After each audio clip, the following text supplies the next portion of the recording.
101 Pokemon that don't evolve, 0 family ties, no parental figures, no children, and therefore no canonical evidence that they get batty. That's 10% of Pokemon who got nothing. Obviously, outside of the legendaries, Ultra Beasts, really just any named important brand of Pokemon that has something going for it. Not even gonna touch the ones that got Megas too, because they already got a piece of the pie, you know? So everything else on this list is starving. Maybe a regional form or two, but even then, they just get to sit by and watch their foreign counterpart from the bench. A lot of Pokemon obviously aren't gonna count, like Onyx discovering evolution late, or Mr. Mime discovering even later what boinking is and is now bearing a child. But what I am going to count with this video are form changes as long as they're not interchangeable. So like Basculin would count as 2 non-evolvable Pokemon here because its form dictates whether it can or not. But Castform, he's always just the same Castform, ain't it? So by my count, that makes this list a convenient 101 Pokemon that have no evolution line.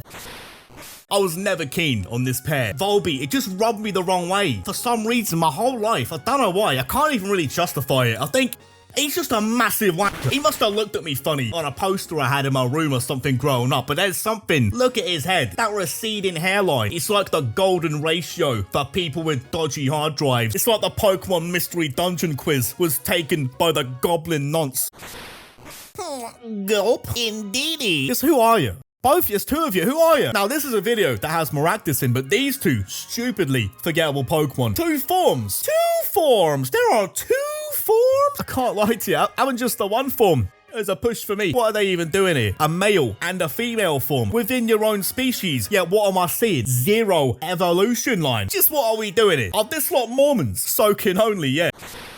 One of my least favorite Paldean Pokemon, Squawkabilly. Doesn't evolve, but really, it should have, because what are we doing it? I didn't even know up till now. There's 4 of them. A factoid I have clearly come across since I've made a segment about him before. I've stared at its Bulbapedia page for at least 5 minutes. But obviously, my brain didn't feel the need to make any attempt at retaining or even processing to begin with this bit of intel. My brain and eyes had a one-to-one together. Hey pal, you see that? 4 Squawkabillies there. What do you mean 4 of them? Who cares? That's Kramer. That's Cosmo. That isn't what makes it unappealing for me. But I can't not see it. Why did they make it look like Kramer? This parrot only needs to mimic 1 English word and he's ready for an absolute killer set down the Laugh Factory. It's not his fault, alright? He was mimicking. Someone else said it. Volbeat's much more forgivable counterpart, just by a little bit, only by a little bit. It doesn't irk me anywhere near as much, but still very much on the opposite side of the banger spectrum, to the point where it only looks acceptable by comparison because it's attached to the hip to Volbeat, like how Harold and the Purple Crayon looks great because it's next to a Borderlands screening. But any trainer proudly fronting one of these, I can't associate with. It's no heat on Illumise themselves necessarily, but you know how it is. If you're aware of a Nazi person, you really have to question the people who choose to knowingly associate with them. Yeah, you understand. Furthrow exists purely for cosmetic reasons. It kind of just felt like a front to be like, hey, remember Playboy, you can customize that trim now. Yet you're far more spoiled for haircut choices on this singular Pokemon than your own character. The barbers can make your dog look like an Egyptian deity, but leave you looking like Liam Gallagher. Blustle and Minim were in a video recently, so I've said my piece, Chrissy. They really could have done with an evolution. This pair of enhancement talent, tin cans, the pair of them. In another era, they'd have fed these 2 to Andre the Giant in a 2v1 squash match to make him look like a monster in that ring. Actually, no, I'll go even a step behind that. I reckon these 2 would get fed quite literally to Andre the Giant before he goes to the ring and has an actual 2v1 match against some qualified, college-educated jabronis. Time really is a flat circle. To this day, the only notable attribute it has is its batty-shaped body. What a sickening existence. All it has going for it is sharing the same proportions as your crusty, busty Zorro mousepad. Jesus, does it need to get on the juice? I know performance enhancers are illegal and all, but I think you should, give the pass to something like Love Disc. Because in terms of raw potential, I think this is the weakest Pokemon going. Not even a Mega Evolution could have dragged it out of the hole. You give it one of them, and it's still only just sharing the same base stat as a Volbeat. That's like hopping on trend for a solid year, only to end up as big as Ash Ketchum himself. Alamamola, just kind of chilling in its own segment in this video, as if Luvdisc isn't here a few segments behind and all. My man here is ducking the child support. Wanted no part of that genetic tie, that potential link. But statistically, and I guess geographically, it wouldn't make any sense for them to be an evolution line. But the more I look at it, Luvdisc is it's probably the better design anyway. You're saying a lot. Like, Alomomola is a much better Pokemon, absolutely. But physically speaking, if I were a Luvdisc, I'd want no part in hanging about Setopolis City, swimming about the place, enjoying my life, only for like Chinchou to pipe up like, you see what they're saying on the news? Apparently they just discovered this is what you turn into. That's a bit fruity. If you ask me, better get to finding that B button, or it's the guy liner for you. Cramorant. I reckon your man here is a bit of a one and done. Natural selection coming into play on the Arceus shopping block. I reckon a few more Pokemon games, and the only way you'll be getting Cramorant is from a Pebble, and it'll have the body of an Octazole. You don't evolve, you get form changes, and one that's a little contrived, I would say. Team Rocket spent 25 years hunting a Pikachu, a very specific Pikachu, fair enough, but still. And here you have the average gorged form, not only managing to capture a Pikachu, but it has enough time to analyze the macros and begin the feasting process. Not a chance. It's not having it. Not my favorite by any means is Morpeko. Just a bit boring, isn't it? The whole hangry form is so situationally useless that you might as well have just made it an evolution in itself, like Primeape going to Annihilape. Just imagine a hungry Snorlax had the motivation of an Annihilape. Zangoose. It's just such an OC Pokemon. Not even like the good kind of way that Lucario is. We can have a bit of fun, you know, take the piss a little bit. Zangoose was probably the favorite Pokemon to the most annoying kid you knew on the playground. He used to just gas about every game, but never had receipts. Oh, you can defo unlock Maggie in Simpsons Hind and Run. She drives a toy car and you beep the horn and it goes... Alright, yeah, I can't show though. What do you think I was going to show you? You know I don't have a memory card and my PlayStation's broke and my dad's gay and my disc got scratched. All of them back in the Xbox party chat days who'd flip out and reset the game whenever someone picked up a max ammo and zombies before they could reload. I reckon that dead-on person swore to you Zangoose was one of the strongest Pokemon you could ever have.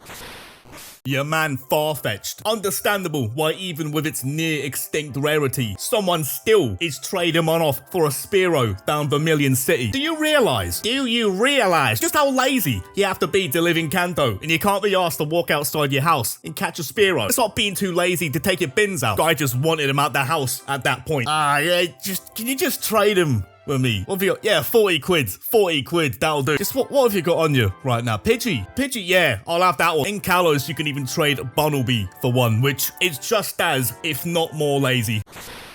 Castform I find ironically terrible. Not even in that I secretly like him. I mean, quite literally, your man is a weather ball, but I don't think he'd have the strength nor spirit to make it through the winter. Who knows, maybe Castform should have just had 3 evolutionary paths instead of just, you know, wasting all our time. Imagine to really sell the weather being a key component of the Hoenn region. You could evolve Pokemon not just from night and day, but now the weather. Seems like the concept was right there, but nah. 3 different strands at Castform that actually, you know, had a chance at being useful, at surviving a mildly chilly winter.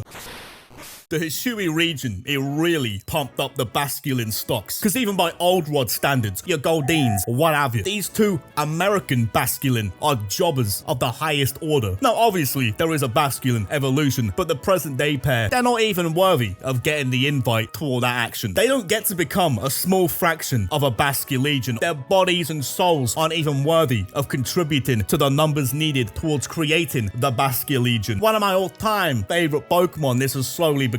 So you know what? Again, why not? It evolved the Unnovan ones as well. Go on, your boy, spawn us up another banger. The more unfortunate fossil pieces to be stitched together. Whoever ended up with the Arcto pieces, the fossilized dino, they've been done filthy. Imagine you still had your sentience from being the fossilized drake or bird. You regain consciousness 300 million years into the future to find you've been mutilated onto this body. Physically, you've been permanently welded to the lower half of a Teletubby costume. You've no idea what that's in reference to, but you're horrified anyway. Talking about having no evolutions. These need a good bit of pre-evolving. They need to try again. I think Delibird is a solid addition, but purely for lore reasons. Because you can't exactly pretend he's the most interesting guy about though, is he? Like, if you showed up early to a motive, to a session, whatever you call it, you chat to him for a bit, right? But you wouldn't want to get stuck with him the night. You're there chatting about, like, people forgetting to put the Queen stamp on their letters and all that, when Grappalock's just odds-on wheezing to eat Rella's mudball, and you've just missed the whole thing, haven't you? I mean, conceptually, you can't really deny Ice Cube is fresh. Execution-wise, there's no guillotine now, is it? Not exactly a classic. Really, it just begs the question, what ice-sculpted monster could this have evolved into? The penguin itself, it doesn't even have to change. I reckon he could pay for a couple Udemy courses on ice sculpting and then gone for a full body fit instead. That in itself would be the evolved form. Smeagol very easily could have become one of the most overpowered Pokemon going, as the skill set of a Mew, but the biceps of a Whopper. It's a fun gimmick, having a painter Pokemon who can essentially act as the Ditto for movesets, for how unpredictable a Pokemon who has the catalog to every move would be. But one right hook to the jaw, and he's sleeping for about a month. I can only assume he's only there to bang out one very annoying move, and then drink through a straw for the next 3 years. Tauros is from the golden age of Pokemon. You know, when they could kind of just get away with having borderline straight up animals just lurking about. So there's not much seasoning going on there. But since it's a fairly close portrayal to the real world equivalent, at least by Pokemon standards, maybe I'm happy this isn't a complete monstrosity to reflect what could truly exist. Maybe it is in dire need of a proper evolution, but if that were a possibility, at least in our world, Johnny Knoxville would be a long deceased man. Spinder's not a great one for me here, because it absolutely should have an evolution, methinks. A panda Pokemon with, so I'm told, billions of patterns. There's so much leg room to be making that into a much larger, dirty, bulked up, obese panda Pokemon. Making it a fighting type, it might be a bit too predictable. You know, we've already got one, Kung Fu Panda technically, and you don't want a gimmick infringe on Pangoro because he already looks as though he'd smash you in the temple with a pool cue for telling him he can't smoke inside. But the whole Dizzy aspect has me imagining a Spinder evolution line where that's a play on, the drunken master character. So now that I've thought of that, I'll just never be satisfied with this species. Here's a little pocket pal factoid I was unaware of. Oricorio's forms, they're interchangeable when being exposed to slurping on a little bit of nectar. I guess I never clocked that and assumed you had to catch them individually since I, don't care. Don't even think they're bad at all. I just don't keep up with the fella. Any of these fellas. It's a sound world builder. Once again gives Alola a bit of identity. But what's that gonna do with me? Needs to ditch the plant-based diet, get some meat down off the nectars and on the grill, broaden its nutritional horizons. Maybe then at least one of them will actually evolve. I'm keen for koala-based Pokemon getting brought in as late as it is, but Kamala's he's just a bit spiceless though, isn't it? Like, why didn't this one evolve? We're not exactly spoiled for choice within the Pokemon koala market. You might as well have just full sent it genetically. And because it's so spiceless, it's like a blank canvas of evolution potential. That log it's carrying about is just asking to be made into some kind of mallet. And I'm not just talking about the Woodhammer animation. But nap, you took too long, mate, you took too long. Now Tengaton's done it, and you'll just look like a gimmick infringer. Oranguru, a somewhat interesting Pokemon, having an ape-like creature that could instead rip your arms off with its mind, and not terrifying superhuman strength. That's a nice change of scenery, I have to say. Conceptually, I'm all about it. A psychic guru gorilla based on orangutans having high intelligence. But I've got to say, it's just not all that for me personally. There's so many others on this list to care about. I'm still a little bit indifferent on Cloth. So many banger crustaceans to choose from that this crab, it just isn't doing it for me. But hey, your perception can change. It's all relative. If you look at the cheeks, it goes from a relatively sourceless Claude Friendo to the most creative member of the Pikachu family. Bruxish is just...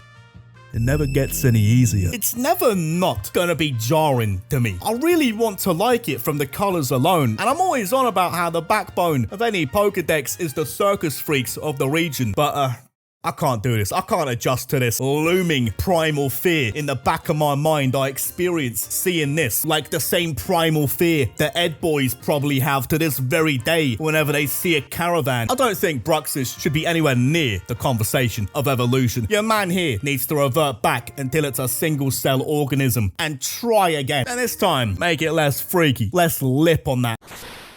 their den isn't as unforgivable as I used to think. Still, out of the many times Pikachu got cloned, it was definitely made with one of the unwashed test tubes. But I reckon this very much could have been the one where they finally broke the seal on giving other Pikachu clones their own evolution lines, especially with it being the fairy type. I don't see why they didn't. They needed to bring out some big boys, some heavy hitters to make the type seem legit. People have their complaints about Unova's Kanto Pokedex placeholder method of Pokemon designing, and I definitely do myself, but it's not always a bad shout handing out these spiritual successors. Ones like Buffalant, you can't really argue it looks at least more monstrous than borderline straight up real bull in cartoon form, Tauros. At least more of an attempt was made to make it look a bit more otherworldly. It's like they remembered, oh yeah, this whole Pokemon mold's it's fictional, isn't it? Ah, yeah, alright, oh, I may as well chuck an afro on him then at least. Qwilfish was always arguably the main pick to get a bit of sauce put on him, arguably the most out of all underdeveloped Pokemon. But as it once stood in its primitive Jotonian form, pre-saucy, the fella, he's already got anything going on, has he? No one wants it for battling. No one wants it as a pet. Ah, you wanted a Ponyta for Christmas? Santa could have sworn you said Qwilfish? No, Santa does not have a fentanyl problem. I won't tell you again. Even in the wild, I don't think anything even wants it for consumption. Very possibly the one ocean-dwelling Pokemon that every living being unanimously wants zero part of. Guy's not even a good swimmer. But what can you do? I think at that point, you just all have to collectively emerge on land and have another crack at existing in another 100 million years. Togedemaru. From the past video, I expected indifference towards him, but there's actually quite a few people who are giving him ratings, which is fair enough because he's not that bad. A unique Pikachu clone either way, no matter how you look at it. It's a shame though, because a massive steel hedgehog absolutely had a bit of juice there to make a banger evolution out of. But as standard for the Pikachu family, they're often a bit too gun-shy to get extra weird with them. Even with no evolutions typically, the Pikachu clones like Pachirisu, they at least always get good speed, so you know, they're only about 80% left behind. I'm finding out Raichu also won a world championship as well at some point. I don't really care, to be honest, because like, is it really that unbelievable that Raichu's stout, rotund belly has felt championship gold struggle to fit around it? As big of a boy Raichu is? Like, I don't even remotely follow any of that, so the fact I even heard about Pachirisu giving out the business and still remember to this day, it goes to show it's quite mad how useful it could potentially end up being even without any evolutions. Now, the Sinnoh region, they only have 5 Pokemon with no paths to evolution. And with all of them Pokemon they decided to evolve, they left Chatot to starve. I'm not great at the whole battling thing, but I'll do a pretty good Borat. Yes, miss. Very nice.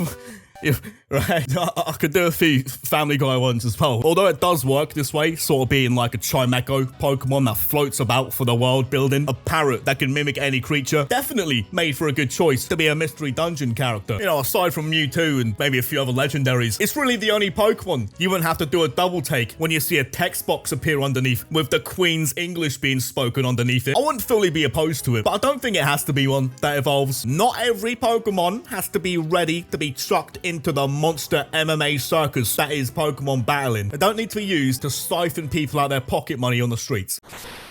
Stunfisk are a tricky one to speculate on evolution-wise. Just where does Mother Nature go from here, expanding this sentient doormat? I don't think I want to see these two getting any more powerful, laying on the ground all muddy and camouflaged up, all greased up, ready, awaiting some delicious feet to come by and pay him a visit. Sounds a bit too freaky for my liking, giving your toes a little munch. They're too freaky to be given the responsibility of even more power.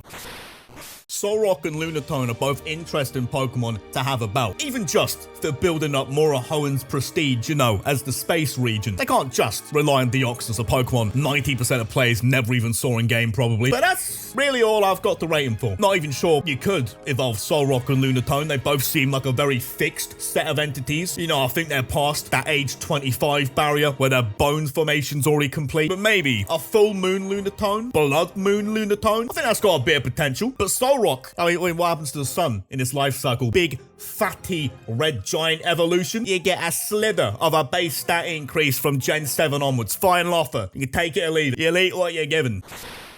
So Viper has a design that I've kind of let slip by me for a long while. It's a lot more clean than I remember. Still very much a mid-game team transitional bit of talent. It may serve you well, but it's definitely getting snubbed out by the time you face the Elite Four. But it's grown on me. But let's be honest, if your species are in a blood feud with Zangoose, that jobber and that blood feud is generational after all these decades, and you've still not packed them in for good. Right, that's it. Start necking the stones. Get yourself slung down the trade cable so Viper's hankering for some evolutionary spankering.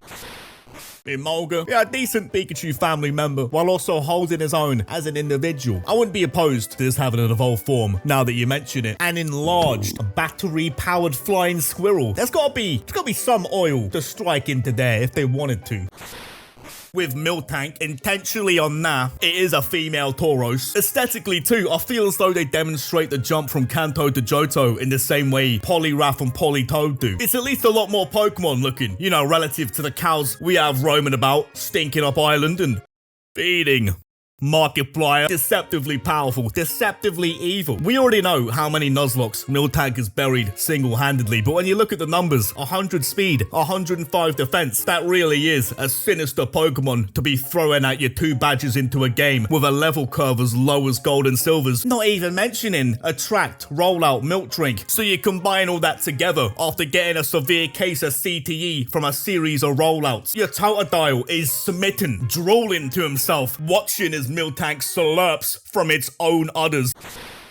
Carbink is really just a bit of a sideman to Diancie, and that's how it'll always be, just another bee in the hive. I feel like its ties to Diancie, they've really just held it back, and it probably should end up having its own evolution. That's why I would say, at least aesthetically, it looks very much as though it should have some form of progression from this. But practically speaking though, it's already quite juiced up, 500 base stat. Defensively, it's 10 points shy from Deoxys. And you want me to open that up to an Eviolite boost and all? Now, if Diancie can Mega Evolve, then I reckon it should be dormant in the Carbink as well.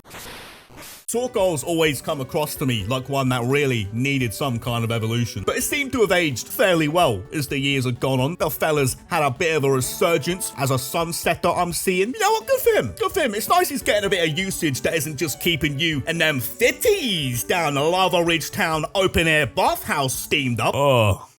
Why do I even keep that in? Because it's a really sound Pokemon being a tortoise air fryer. And you have to admit, it's a lot more charming than Hoenn's alternative, you know, the lava camel. So I think, why not? I'll give Torkoal a little something.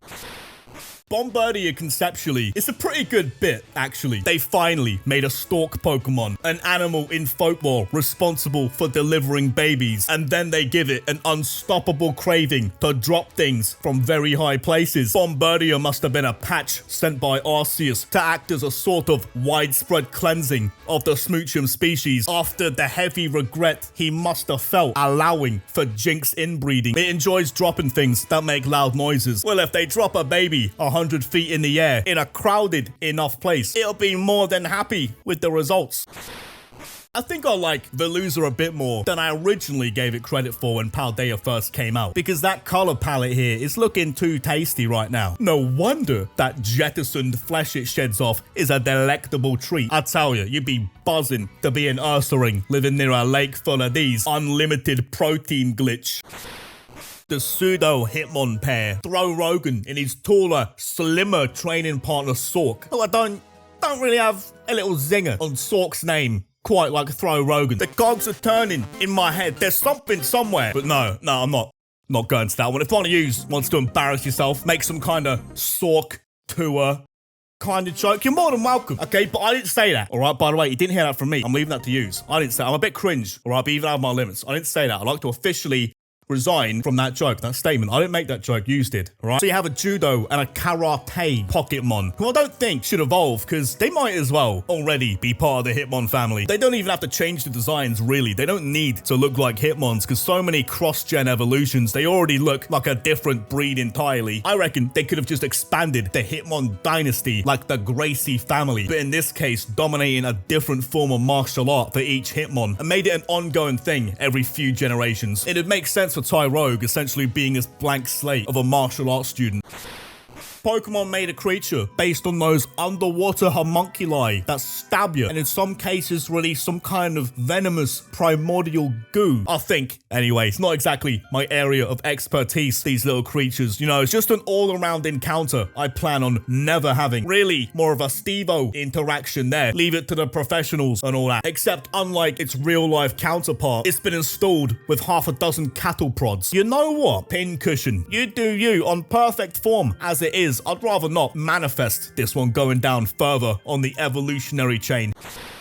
Mewtwo, I think, very much is one that slipped under the radar for me. I knew of its existence, but at the same time, it's somewhat merged in my brain with that Pincushion one from Galar. But here we have a Pokemon known for an ability called Innards Out. Alright, the organ inflating, it has me invested. I didn't think too much of it at face value, but the big prolapse, it knows how to sway me. It knows how to sway me. What can I say? You know, don't hate the classics. Big prolapse.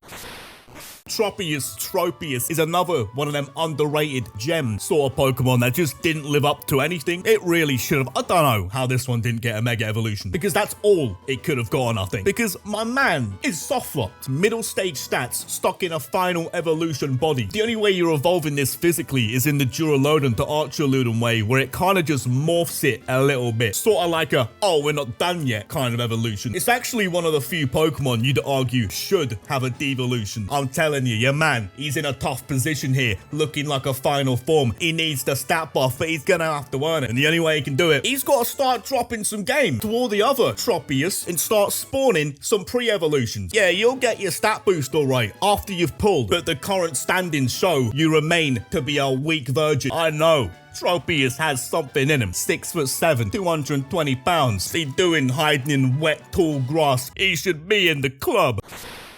Maractus has been leeching off the reputation of being the most forgettable Pokemon for far too long that it's become a bit of an oxymoron for how it's actually quite notorious these days for being so supposedly forgotten about. If you give it an evolution, it'd just take away that prestige, and then we'd have to start exposing the genuinely forgotten Pokemon that aren't even on the radar of all the BuzzFeed articles and that, like Algem. That being said, forgettable, it doesn't mean it's bad in the slightest. I kind of like the vibe of the Cacti Pokemon. It's like Cacnea had a Blossom or Politoed-esque evolution option compared to Cacturne. And you'd assume a cactus consisting of maracas would manage to maintain our collective attention spans for the past 14 years. But somehow, I don't know, it just didn't. So for ones like this, oh, why not? Just evolve them. Give the cactus a bit of gold.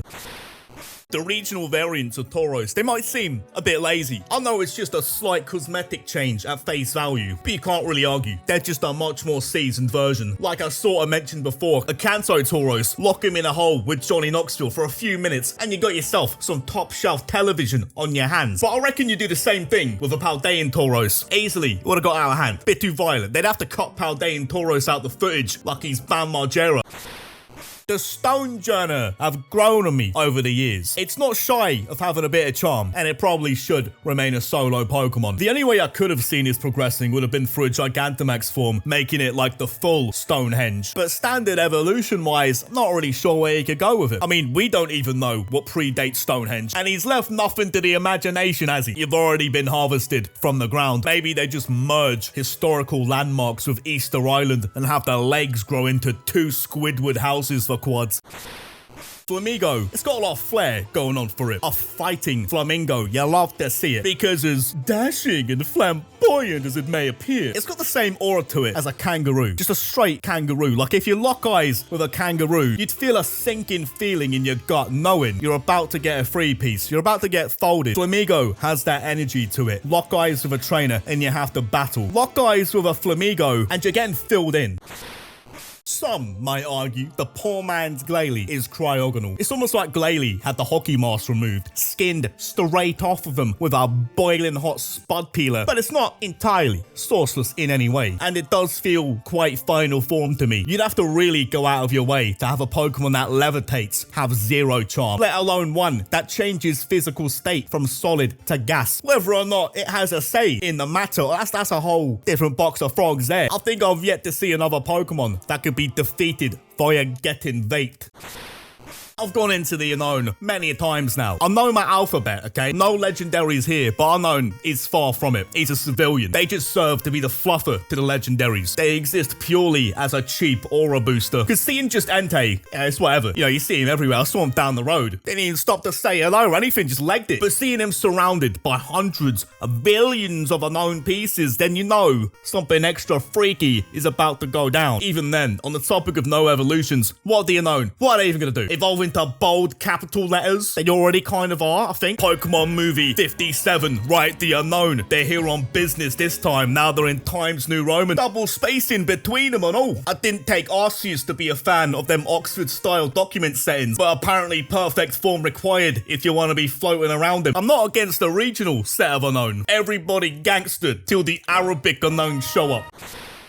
Relicanth, I think, it's a little bit underrated because it's essentially a living fossil Pokemon. It's like seeing your friend's childhood dog still kicking about and you're like, wait, this dog's older than me. We're like 27. What's he even doing it? What vocation has he yet to complete that's preventing him from reaching the other side? Stench lingering, fully deaf, 0.5 eyes remaining, but a seemingly perfect being. But somehow I still think that means there's a very clear path to evolution. I get it, that's the whole gimmick, sticking to the same genetic skin fade for 100 million years. But if they were recently discovered, how they react to being exposed to the surface, to present day society, could massively alter its form. You know, he's never been exposed to a Jinx before. One look at that and he might just crumble to ash. I reckon it's one vape cloud blown into its face away from either becoming a Bruxish or turning its entire species to dust in a chain reaction, like taking down the head vampire.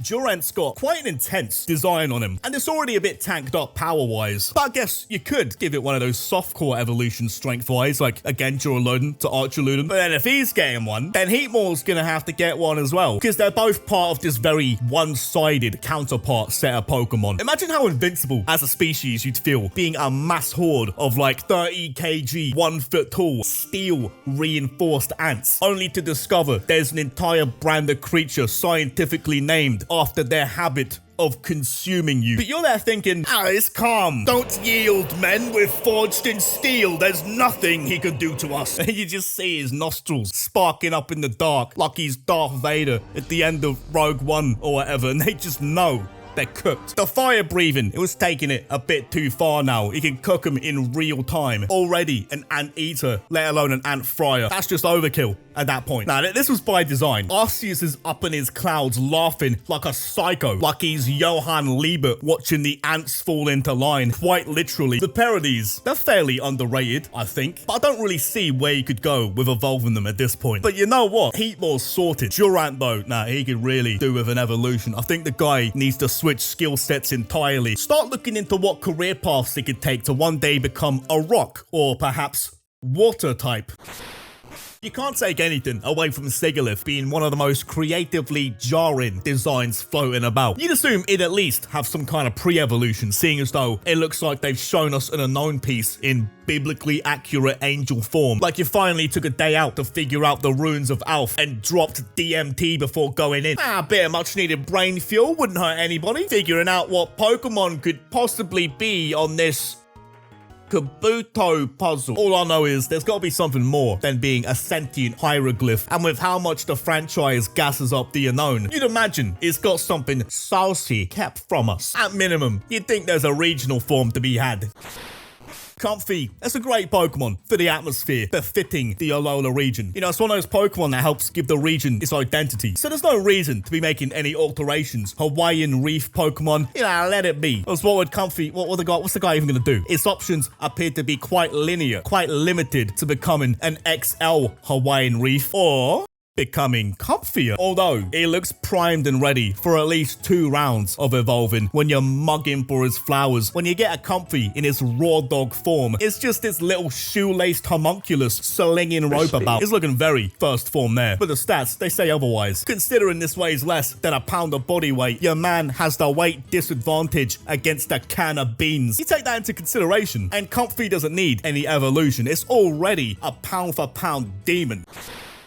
Passing me in? How about passing me another beer? The much more clean looking out of the Alolan monkey counterparts. I rate the Oranguru method creatively of stepping away from the conventional monkey Pokemon tropes, and I'm aware your man here is a lemur. It's not a straight conventional monkey himself, but combining that brand of creature with the fighting type, it's like a fish being a water type. You can't really go wrong. They're just a species built for hard combat. Should it evolve? I hope not. It'd be quite terrifying. I don't really want to see this one getting bigger muscles, to be honest.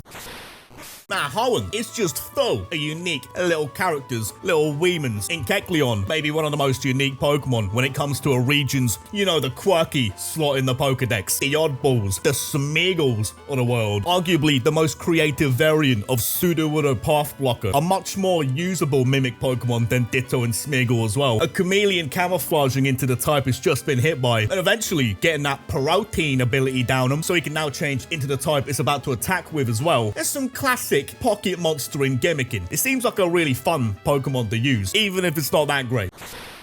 Hoenn's Safari Zone, it was always quite underwhelming to me. There was nothing we hadn't seen before, but the Great Marsh of Sinnoh, it brought back the box office draw to the Safari Zones. Where can I find some disgusting little freaks closed off from the outside world? What incentive do I have entering this dirty swamp that isn't just a load of oddish? And that's where Carnivine comes in, a staple safari Pokemon. And I actually rate the guy. It's just a shame it's not remotely a hard Pokemon at all, because a Venus Flytrap in Pokemon's world, it has zero reason not to be the most terrifying thing on the menu. You can go anywhere with Carnivine. Mega Evolution, it'd probably be perfect for it. A regional form, a Venus Flytrap ghost Pokemon that absorbs your soul, uses Spore to put you to sleep, and then begins consumption. Wishy-washy don't need an evolution. It just has to keep doing what it's doing and take the classic approach of acting hard when the friends are about, but can't even look you in the eye if you catch them alone. That's just the issue, isn't it? I could easily batter just the one Wishy-washy, but I know how this goes. I know how the game works, alright? After I do that, then it's me versus the other 100 Wishy-washies in that caravan down the road. Evolution here, it would kind of defeat the whole purpose of Wishy-washy's gimmick. So I think that alone, it puts it on the upper shelf of non-evolution Pokemon, because it's already a fusion Pokemon in a sense, except, you know, not like the Megazord kind of fusion, more so the Joe Swanson Crippletron. I have no complaints about the designs here, just the right amount of juxtaposition between the soy solo form and the big boy school form. I'm really rating the little Phalanx fellas like a much more modernized and so much more excusable take on the Execute brand of species, or depending on your outlook, a different take on the Onyx brand of species, only with 6 times the sentience. But speaking of, I wouldn't at all be opposed to an Executor like Evolution, except they all grow limbs and fuse together into one of them mega bionicles. Just a massive shame, this whole gimmick of no retreating, not being able to switch out, it kind of soft locks it. That no retreat stat boost, it might be looking a bit tasty, you know, until the opponent switches out to a ghost type immune to half of its moveset, like a horseback cavalry rushing into World War I with their swords and muskets, only to be met by a German machine gun. Actually, wait, scratch that, never mind. They put in the failsafe there for that one. Nice one, boys. Good to know. Phalanx, the military combat Pokemon, isn't canonically stupid when it comes to combat. I don't know what joyless person you'd have to be to dislike Corsola. If you firmly hate Corsola, I can only assume if you were to take an ancestry DNA test, you'd canonically have genetic ties to some variant of Cacodemon. The Gallo one's safe, but Corsola back in Johto, much need of a power-up, whether it be evolution or just strapping him up with a taser, because it doesn't deserve the vicious treatment it gets within the Pokemon food chain. You're telling me not even Corsola is safe? A Pokemon who seemingly lived to serve as an underwater plushie. Even he's got ops coming for him, looking for a scran. Toxapex, they leave trails of Corsola scattered. That is brutal. Any entity that could cause harm to one of these, let alone tearing them to pieces like a chew toy. As a species, that's an unredeemable amount of karmic debt to be in. Here I was thinking the Durants had a bad day, finding out the fire-breathing anteaters existed. The day Turtonators were discovered must have been pandemonium, being a Turtwig, some kind of turtle exterminator, detonator, a terminator for shelled creatures. There's a lot to digest with this one, but in a really good sense, because this is a mad design going on. You know, you got the whole turtle thing going on, but then it's actually a dragon. It breathes fire and is a 6'7" landmine with the capacity to process emotion. It is an explosive, that has friends and a family. I think evolution, I think you should give this one the pass. Far too genetically gifted already within the animal kingdom as it is. Shuckle, he's always been an elite little character in my eyes, but a little quirk of Shuckle I've seemed to have forgotten for a long while that only reminds me of how elite it is. It's essentially a giant berry crushing vessel. Just imagine the cocktails he could serve up. There'd be at least 5 of these down Berserker's pub serving up all sorts of delicious beverages. Just imagine the berry combinations could serve you up a Tango Ice Blast mixed with an Aspir Berry to neutralize any potential brain freeze. For a Brawler and Grapple Locked down in Rum Punch cocktails mixed with Cobra, Payapa and Roselli berries. So when the bouncers try chucking them out with Infernos later in the night, they've got 0 weaknesses on them. Shuckle does it definitely have some room for evolution. And there's nothing stopping it from ending up as a Lapras-sized tequila sunrise dispenser. You really don't have to though. I'm open to ideas, but it's a great single-formed mon as it is, as much as it probably could use it. Now you can talk all you want, talk about your Psalms, about Ditto being just a blob, but that is a tiresome bit of criticism. You know what they say about music, it's about the notes you don't play, and a genetic slice of Play-Doh, it really shouldn't be hitting any more notes than this. You know, Ditto, he shouldn't be through the fire and flames, even on easy mode, dead on what it needs to be for what it is, and it's an all-time classic for it. Ditto actually did have a planned evolution with the beta form leaks, which is an interesting idea, but it was probably the right move keeping him solo. This is what I mean where I'm gonna tally the total numbers up of this video based on separate Pokemon within the same species, ones that aren't interchangeable, like the Oricorios that I didn't know was interchangeable. Because hypothetically speaking, one of the Minius could evolve while the rest of them starve. It could be completely separate to the others. My money's on the green one. He's up to something shifty, I tell. I'm aware shooting stars aren't literal stars, but at the same time, it's Pokemon. So you know, free reign to just break every canonical rule science has spent so long establishing. But if you were to evolve it, having them be a later stage of a star's life cycle, maybe like I was saying about Solrock, but you know, it'd probably be much better with Minia doing it. It could potentially make for some nice pocket monstering. Not that it's necessary. I'd never ask Minia to change on my part. Already delectable bangers across the board. I think you'll find Mimikyu is not a Pikachu clone. It is merely a false imitation. Jesus, that's so reassuring. That's not a real Pikachu clone. Thank you, everyone. Thank you so much, because I was bedridden at the idea that they had Pikachu strapped down in Unit 731 being experimented on. But you know, the rest of these, they're not Pikachu clones either. They just look like him. Technically, the only Pikachu clone is the one from the movie. But all of that, it doesn't matter, because Mimikyu is a banger and deserves to eat at the Pikachu table, clone or not. Because if we're being honest with ourselves, it's far and away the only one that's actually a bit interesting. Arguably one of the Mount Rushmore picks for Pokemon running out of ideas?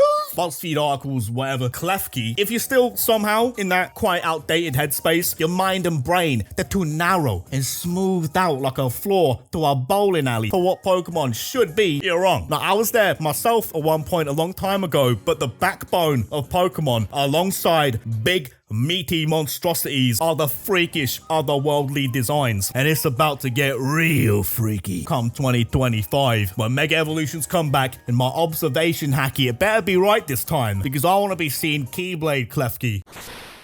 With Cyclizar, I never realized it got 3 forms. The basic form is standard, battle is just the basic form, but slightly more gangster. And of course, the ride form where he gets to larp about as an actual motorbike. Either way, the fact it has glamour muscle wheels, role-playing as a vehicle, just a sprint, and can still get away with looking that biologically stupid, I think it's fair to say that only enforces its banger status. Like when it's the template to the box art legendary Pokemon, the 2 Pokemon of the generation who arguably had the most effort put into their designs, then how could it fail in being a solid Pokemon?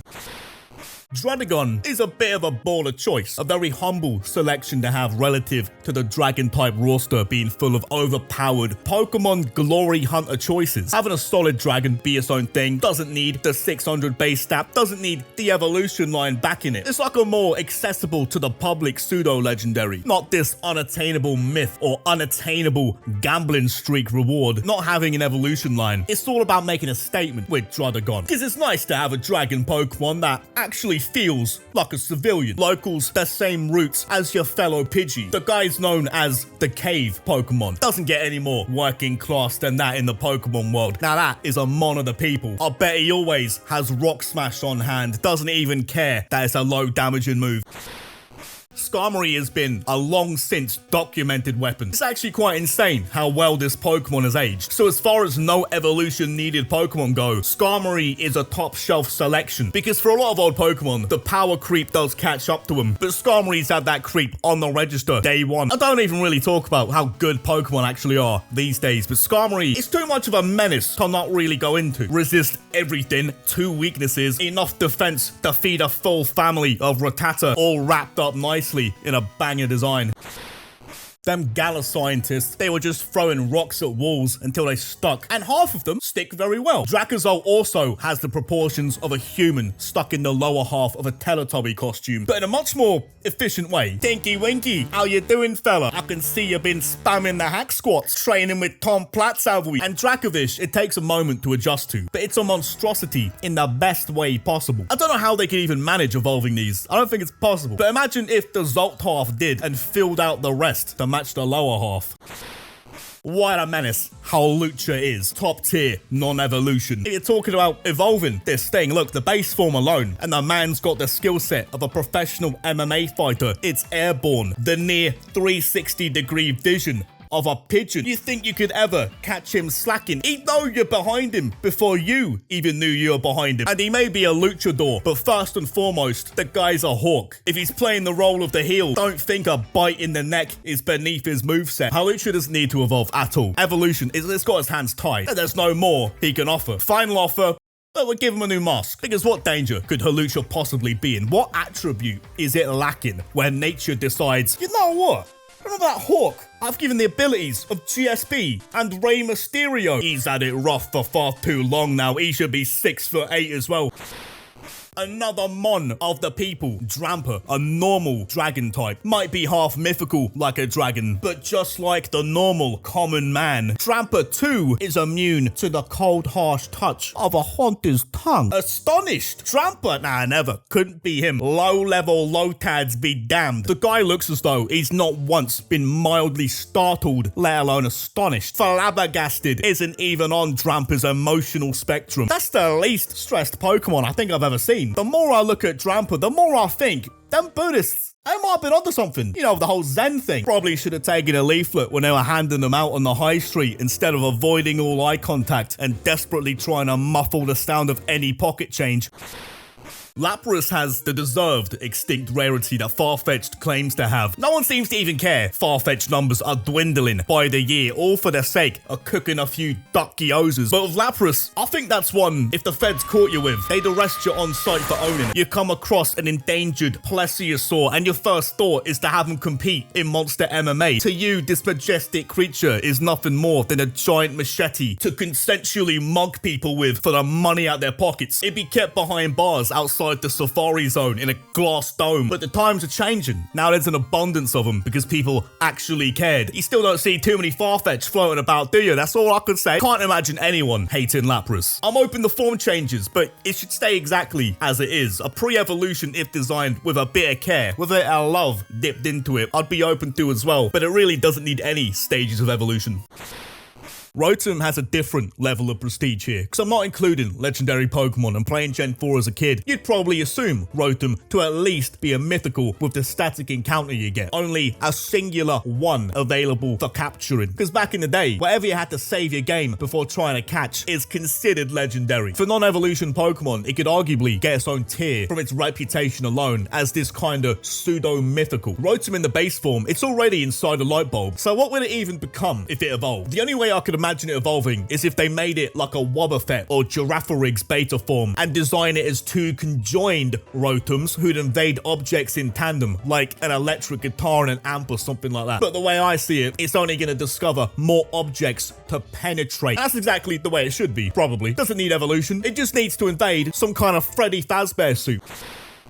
Spiritomb, no secret to anybody, universally, is a jumbo banger. I don't really think it's something I'd ever want to end up evolving because the way it exists currently is already a bit spot on Donny. I wouldn't say no to a Mega Evolution, even just for the sake of it remaining a Spiritomb. It's still the same species, but I'm not even sure where you'd go evolving this one, you know, full time. With how long it takes to get one to begin with, it'd definitely be one of them unnecessarily convoluted evolution methods. It'd definitely have you grafting full time once again. It'd say something like, make Spiritomb walk 10,000 hops with its boulder, and on that last step, its entire body just gets yanked out of the stone. But until then, Spiritomb remains one of the top specimens without an evolution. Dondozo and Tatsugiri. What a strapping pair of boys. Evolution. Who needs evolution when you have the power of friendship? Pharaoh, I need your guidance to win this duel. Very well, Yugi. I'll take things from here. Now hold on tightly to the Millennium Puzzle and get in my mouth. Now this is Tag Team Pocket Monstering done properly. Don't even want to hear about any of that Plus Minimum or that Volby and the other one kind of Job Squad package deals. This is what Hoenn should have been fronted to begin with, to get you really invested in double battle pairings. Because even if their gimmick isn't actually good for real double battles, at least you've not just wasted a team slot individually. They're not fully codependent. I mean, Dondozo solos 90% of this list without even needing to consume his wee friend. Certified hood banger Dhelmise, because Dhelmise should purely exist as its own exclusive entity. It absolutely has final form aura, and I don't want to hear anything about pre-evolution because first off, where you going with that? What was your gimmick here? It's a string of seaweed, alright? If we're gonna be upfront about it, your man just got lucky finding an anchor to act sorta like a Gundam suit for it, but mainly a pre-evolved Dhelmise that's only gonna dilute its rarity, which is a rarity in itself for a lot of Pokemon these days seemingly, and Dhelmise, it deserves to maintain its mystique of being a 1% spawn rate encounter. I've said this a lot this video, but I really mean it this time. What kind of soulless, joyless, heartless beast of a human isn't on board with Orthworm? An undisputed, undisputable banger. You talk about Pokemon evolutions. Who has one? Who doesn't? Orthworm is in peak condition as it is. I'm offended that he'd even mentioned that word within the space of Orthworm himself. Evolution is no longer needed when the specimen is already flawless. I guess from there, I don't know, Mother Nature just sorts you out cosmetics now that it's aware you're no longer in need of any biological improvement. Maybe she'll start giving Orthworm a fine assortment of hats to wear. Orthworm doesn't need any evolution lines, no family, definitely no young'uns. Just go with the Unite method and just let him go through an assortment of all kinds of big baller attire.